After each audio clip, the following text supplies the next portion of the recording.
Hello, my name's Gary Russell, and I'm sitting here as we watch the first ever episode of Doctor Who with its producer, Verity Lambert, actress Carole Ford, and actor William Russell. Hello, everybody.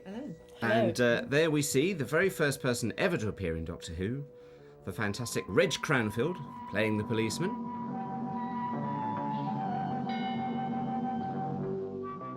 What do you remember, particularly Caroline and Bill? What were your first thoughts and feelings when you first heard about Doctor Who and they first started talking to you about it? Oh, well, excitement, absolutely. I mean, this was something that could go anywhere, any time, any place, and it just seemed anything was possible. And hooray, we were doing a sci-fi of our own. Bill, what was your first thoughts? I can't remember what my first thought was, I'm afraid. But I do know that when I met Verity, I was delighted because I had actually seen her dashing about in Teddington Studios as a very young and attractive PA. And so I was very pleased when she rang me up and said, would you like to come and have a drink in the BBC Club? Which is, I think, where we met. And so we did. And she explained to me she conveyed to me, really, the excitement that she felt about this idea. And I think I sort of caught the infection, you know. I rather liked it. And so I felt I want to go along with this. But I didn't know. I knew that Bill was going to play the Doctor. Mm-hmm. And that, for me, was an enormous plus, because I've always been a great admirer of Bill's film acting. And I thought that he would give, a definitive performance, which I think he did. So that was a great plus for me. And I was pleased to be working with him. I didn't know about the others at that stage, I don't think. I didn't know about Carole. I don't think I knew about Jackie. Had you met either of them before? I hadn't, no. And Carole, had you met any of your co-stars prior to this? No, I hadn't. No. How did you go about casting? We talked previously how you talked about Bill Hartnell, but the other three? Well, I wanted the school teachers to be very sort of representative of the best of all school teachers. I wanted them to be reasonable and not too frightening, and just people who we would have confidence in. And I'd seen Russ, as we call him, Bill, Russ.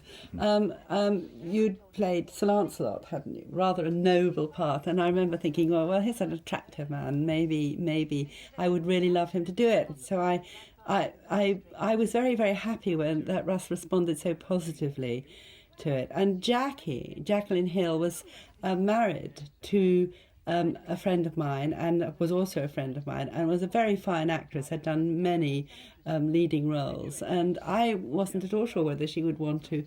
I mean, we were asking these people to commit themselves for a year, basically, and that was, quite daunting.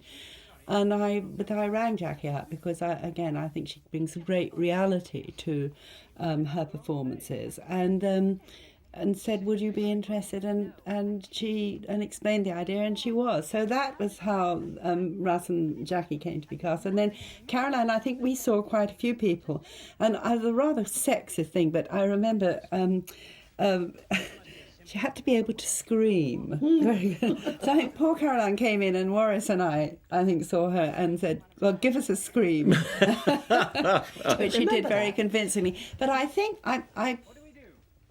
I think that Warris was quite responsible in bringing Caroline to my attention, actually. I'm pretty sure that he had seen her. So that was how it happened. Caroline, what appealed to you most about the character of Susan? Because presumably she wasn't your everyday teenager in the 60s. What made you think, this is a nice part, I'd really like to give this a go? Well, I mean, by the very nature of the sort of person that she was, she had tremendous depths, or she should have had. I mean, one couldn't really give her a backstory because one didn't know. We were told nothing at all, really, about where she came from, who she was, whatever So did you have to almost fill that in for yourself? Oh, so absolutely. So that you gave yourself that background? Well, Bill and I did that together. We were putting our heads together all the time and inventing things about our characters. So it was great fun. But, I mean, the thing is, nobody could really sort of say she's got to be like this because nobody knew. So it was just inventing all the time.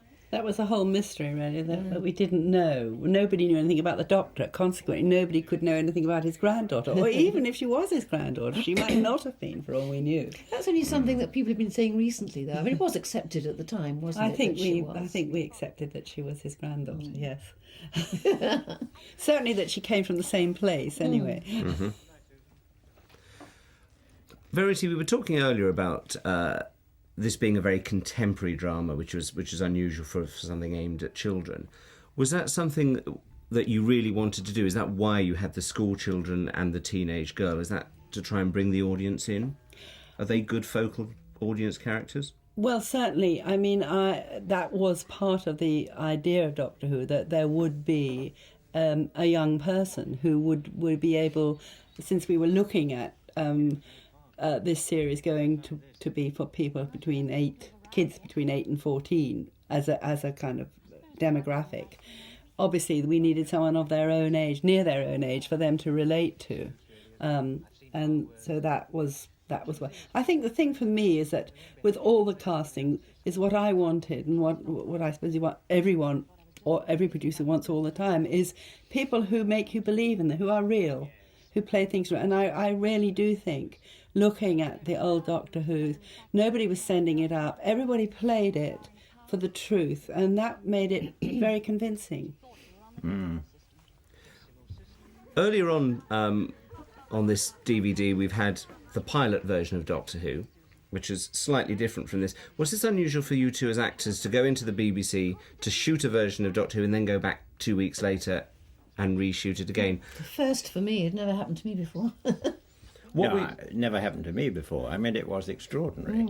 But I have a particular memory of going to a Russia's theatre, and I can ask Verity if this is true, because your memory plays tricks on you. But I remember seeing the first,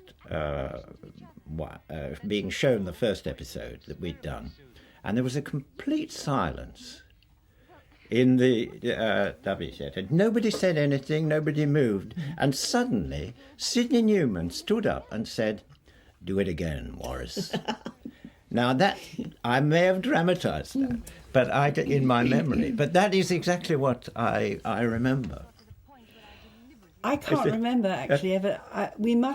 I feel we must have shown it to you. Oh, you certainly showed it to us. Yes. I know that Sidney definitely asked for it to be done again, and he in fact took Warris and I out to dinner, and told us at great length what he wanted done, or not even at great length, but told us what he wanted done. And I think that, you know, on looking at the first episode that we made, I can see that we needed to make some improvements to it, and it was fantastic to be given the opportunity to be able to do that, actually. I mean, you know, in those days that was unheard of. People didn't make pilot programs.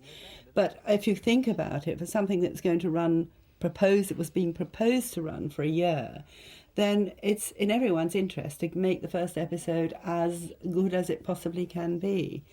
And we were all approaching something new, and there were things within the pilot. Some things that we cut out, I think it was a pity, really, but some things I can see are a vast improvement. But whether your story is apocryphal or not, I simply can't tell you. I can't remember that. You can't remember that. Boris might be able to. Well, I hope he's listening. When you look back, the two of you as actors, you've had careers, you've done so many different jobs. When you look back at something like this, does it bring back memories, or do you actually watch it and go, no, I really don't actually remember doing this? Or is it the sort of programme that did stick in your mind? Oh, I certainly remember.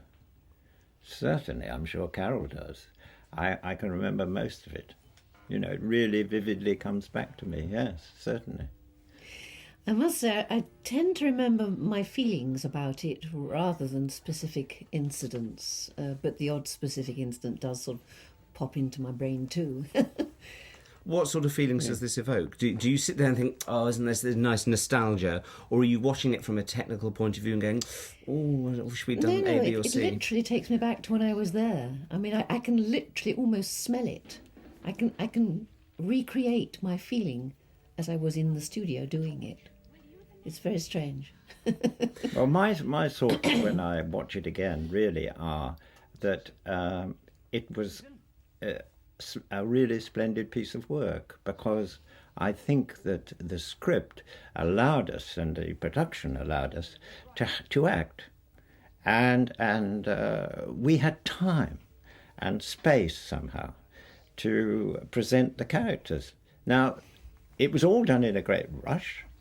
It was all, and I think that was quite an achievement. So when I sit back and watch it now, I feel very pleased about it. I mean, I feel it was a good piece of work. The acting was good, and there was time somehow. Mm-hmm. And I think that that's a quality which I really liked, because in a sense, this kind of a production allowed and awoke, I think, the imagination of the viewers. Mm. They could fill in where we didn't have great effects, we didn't have this extraordinary thing, but they were allowed, their imagination was stimulated, and so that they actually had the time to get excited about it.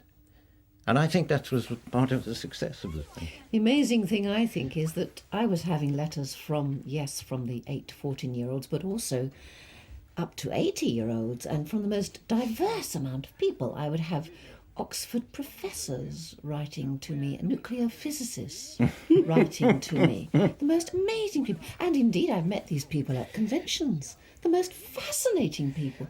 People who one wouldn't initially think, I mean, now I'm not surprised anymore, but initially you wouldn't think would be interested in something like this, but they're absolutely dotty about it. Now we're looking here, obviously, at the very beginnings of Doctor Who. Bill Hartnell, has made his first appearance.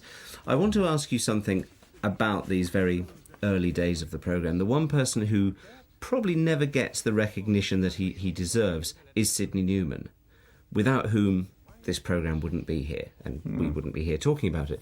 So I wanted to ask the three of you for some memories of Sidney Newman, what he was like. And do you think he would have been happy that we were sitting here 45 years later or whatever, doing DVD commentaries on those programmes? I think he would have been delighted. I think, it completely vindicated the fact that he saw this as something that was going to run and run. I mean, I worked with Sidney a lot. I worked with Sidney before he came to the BBC, which is probably the reason why I was offered the job in the end. I mean, I first met Sidney when I was a production assistant working on Armchair Theatre, and I worked for a fellow Canadian director called Ted Kotcheff. And Sidney, he had worked for Sidney in Canada, and he came over to ABC Television as head of drama. So I knew him very, very well, and I think he was inspirational. And in fact, when I became a producer, I had watched what Sidney did when he came down to, we have something called a producer's run-through, where, everybody goes through the whole play or thing, and the producer makes notes. And I would be present when he gave the notes to the director, because I would have to write them down. And I suppose I learnt from him. I think he was a great producer. And if I'm any good at all, it's partly due to the fact that I copied him in various areas. Bill, what do you remember of Sidney? Well, I'd hardly met him, in a way. Everything was filtered through Verity, really, as far as I was concerned. But his reputation had gone before him, because all those plays he did at Manchester, I thought, well, absolutely terrific. It was a new thing. This was part of the attraction of saying, yes, I'm going to do this job, because the man represented a new type of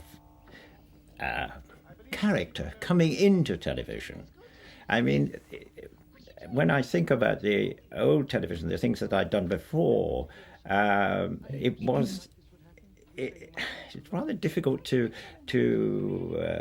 say what it actually was, but it was the BBC television department, in a sense, reminded me of school. There was something about it that was like that, and they were very nice people. They were probably very talented people, but they were extremely cautious, and so I enjoyed this sort of breath of Canadian fresh air from Sydney, and that certainly came through Verity, and so for me he was really the beginning of it. Yes, certainly. I think that the other thing I think Sydney's great thing is that he absolutely wasn't afraid to say what he thought. And I think that's terribly important. I think as a producer, you only have one chance to say if you don't think something is right. And if you don't say it at the time, you'll never have that opportunity again, and it'll always be wrong in your mind. So I learnt straight talking from Sydney. Carole, did you have much contact with Sydney? Not a huge amount, no, I must say. But whenever I did come across him, I found him to be incredibly dynamic and very encouraging, but going along with what Verity said about sort of saying exactly what he thought. Now, my memory of after the first pilot, I don't know at what stage, whether it was immediately afterwards or after the rushes or what, I don't know. But I do remember him coming up to me and grabbing my arm and putting his face very close to mine and saying, she's really a bit strange. And I said, yeah, but, I want her to be strange, don't I? No. I think she's just a bit too strange. Tone it down. So, I mean, that's really the only comment I remember from him. I don't know if this has been what he would said to you as well, Verity. But I'm sure he did say all those things many times. But I can't remember them specifically. I mean, obviously, I can see that we changed things from the first recording to this one. And I'm sure some of those were, or many of those were his suggestions. But equally, I think probably on just looking at it, even now, and I can see where areas needed to be improved, and they were. And I'm sure Waris would feel the same way as well. I mean, one of the things we can see quite clearly here that's changed from that pilot version is indeed, Carole, what you're wearing. Whereas previously it was sort of a silvery, glittery thing, and now you're wearing a very straightforward 60s. Makes you look a little more... Is it really? Mary Quant, well, there you go. Yeah. But it immediately makes you much closer to the audience at home, doesn't it? Yes. But I must say, having just this second seen the pilot, the other version, I am a bit sad that we lost my pride in the ship. I mean, this is something that came across to me when I was watching it just now. She had tremendous pride. She was fiercely possessive and defensive of the ship and all the things it could do. It's a shame we don't get that in this. Do you feel that they almost watered Susan down a little bit too much? Yes. Why do you think that happened, and would you have liked to have fought harder to avoid it? I don't think I'd have stood a chance if I'd have fought. But I think it is a shame. But I see why, because she obviously had to be more accessible to the teenagers of the time, so that they could put themselves in her position, so that they could relate to her. Can we very briefly talk about William Hartnell? What was your first memory of meeting him? I mean, how did he impress you? I thought he was absolutely delightful. I got on with him straight away. And we had a very good relationship. We had great fun together. He was an absolute consummate professional and really wanted everything to be exactly the way that he would like it to be. He's most times very right, but he was also a very opinionated person. He was never afraid of saying what he thought, both about what you were doing character-wise and what you were doing personally. And we had one or two little contretemps, but on the whole we got on terribly well. Bill, how well do you remember William Hartnell? Oh, very well. I did like him too, very much, and as I've already said, I admired him a great deal as an actor, and so I listened to what he had to say always. and Bill was, in his own character, a bit scratchy and a bit unpredictable, and these things came over, and he used them, and this is an interesting thing for an actor, because you can use how you feel in the morning. I mean, I think there's a Stanislavski story about this. You know, sort of, if you go up and in the morning you get up and you go to work and everything, but you've suddenly forgotten something, like to clean your teeth or something, and you're conscious all the time. Oh God, my breath must be awful.